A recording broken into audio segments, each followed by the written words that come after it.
imaginez-vous quelqu'un qui doute de son existence, qui se pose un certain nombre de questions existentielles qui n'a pas de réponse. Il est dans la cogitation, la pure spéculation, sans qu'il comprenne ni le fondement de son existence, ni pourquoi il est là, ni qu'est-ce qu'il fait là, qu'est-ce qu'il va devenir, et il sait déjà qu'il est déterminé par une vie, et il ne sait pas ce qui viendrait après. Cette pensée de néant, c'est plus rien. Ce qu'il faut faire est une pensée destructrice pour l'individu. Et là, c'est là la foi qui procure cet apaisement, qui donne des réponses bien claires, et qui donne des réponses d'une beauté extrême que tout croyant peut les vivre.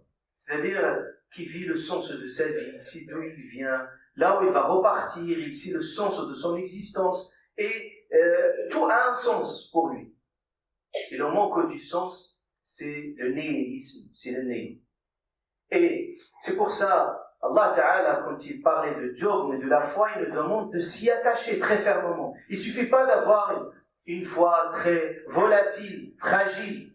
C'est-à-dire, la moindre pensée, la moindre discussion peut l'ébranler. Non, la foi qui est censée pas uniquement être pensée, parce que la foi ne se pense pas uniquement, juste parce que je crois, il y a ceci, il y a Dieu, il y a Allah subhanahu wa ta'ala, il y a ceci. Non, mais la foi aussi, il se vit, et il se pratique. Et plus il se vit, plus il se consolide. Votre foi en Allah subhanahu wa ta'ala est une foi qui vous permet d'accéder à la connaissance d'Allah azza wa jalla. Et cette connaissance, il se renforce, il se concrétise. Mais au fur et à mesure de votre attachement à lui, subhanahu wa ta'ala, vous allez le connaître, le découvrir petit à petit, progressivement, et c'est tout la notion de la foi. C'est pour ça, le goût de la foi, c'est ça le prophète Aïssa dit, il a goûté la saveur de la foi. Maintenant, il va continuer dans cet apaisement, cette tranquillité qui lui permet toujours d'être rassuré et confirmer sa foi, qui se confirme au quotidien.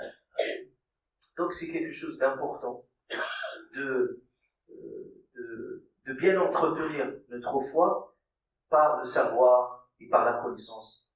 Regardez le savoir et la connaissance, Allah subhanahu wa ta'ala dans le Coran al-Karim, au nom des prophètes, il leur dit, dites, je suis sur une clairvoyance quant à ma foi. Une clairvoyance.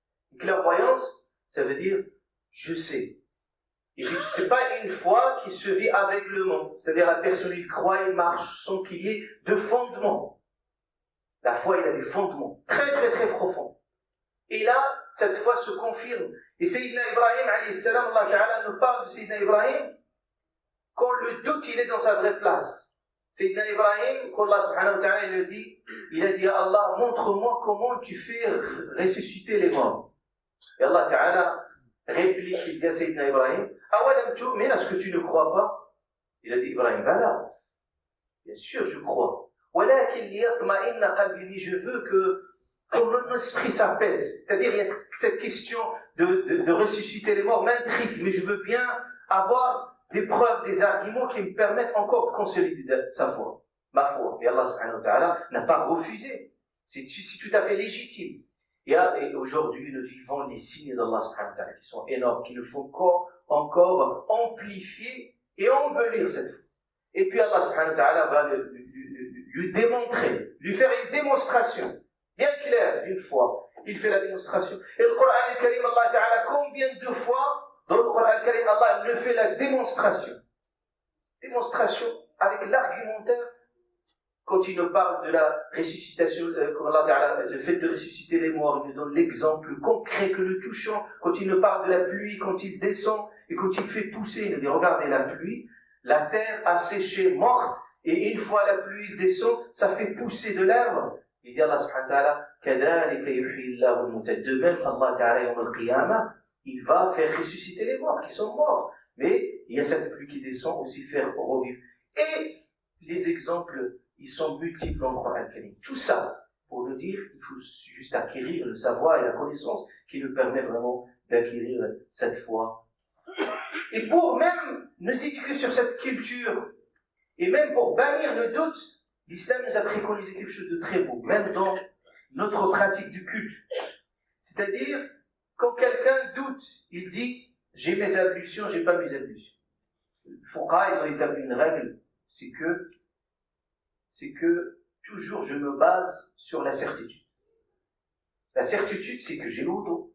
Sauf si vous avez écouté quelque chose, c'est-à-dire vous avez des éléments concrets, mais bien visibles, comme quoi vous avez perdu vos ablutions. Mais c'est juste le doute, je ne sais pas si j'ai les ablutions, j'ai pas des éléments, des indices, je me base sur la certitude, comme quoi j'ai mon wudu. La même chose par rapport à la prière, j'ai douté, est-ce que j'ai prié 3 rak'at, 4 rak'at? L'islam, il te dit, base-toi sur la certitude, c'est que 3 sur le 4, c'est de l'incertitude. Donc je me base sur la certitude, comme quoi j'ai 3 rak'at. Tout cela pour construire et pour enlever le doute, bien entendu, de nos esprits. Et on n'a pas le temps de le détailler. Le doute, surtout, quand il s'installe dans un foyer, il détruit tout. La vie du couple. Quand il n'y a plus de confiance, il y a le doute qui s'installe. Et on commence à douter de tout, la femme, de son mari, et vice-versa. Et on commence à voir des choses qu'on voyait par avant, et c'était que le shaitan qui est là, qui parasite l'esprit par le doute. C'est pour ça, l'islam, il nous dit, Allah subhanahu wa ta'ala, il nous dit, une règle éthique, il nous dit, jtanibu kathir o, il dit Allah subhanahu wa ta'ala, évitez le soupçon.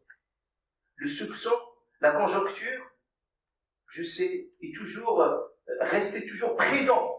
La prudence. Toujours la prudence. Sinon, si vous vous laissez embarquer dans le doute, vous allez, bien entendu, vous allez faire des dégâts. Et vous allez même regretter plus tard tout ce que vous avez, parce que ces choses-là ne sont pas basées sur des éléments palpables. وتقطيع الشك ما تخليش حتى نفوس الناس ياخذوا الشك. واعطيكم مثلا نختم به الى رسول الله صلى الله عليه وسلم. Et il ne faut même pas laisser même planer le doute chez les autres. Si votre comportement il est douteux, c'est-à-dire c'est forcément que les gens vont douter quelque part. Il faut faire preuve d'explication tout de suite. Il ne faut pas laisser. Mais le shaitan, c'est ça son rôle, c'est qu'il joue sur les zones d'ombre. Il joue sur les incertitudes. Et à ce moment-là, il peut construire des choses qui ne sont basées ni sur des faits réels, ni sur des faits tangibles, mais sont que de la pure spéculation. Et là, vous imaginez, c'est la voie royale pour Shaitan de vous pousser dans l'imagination, à l'extrême.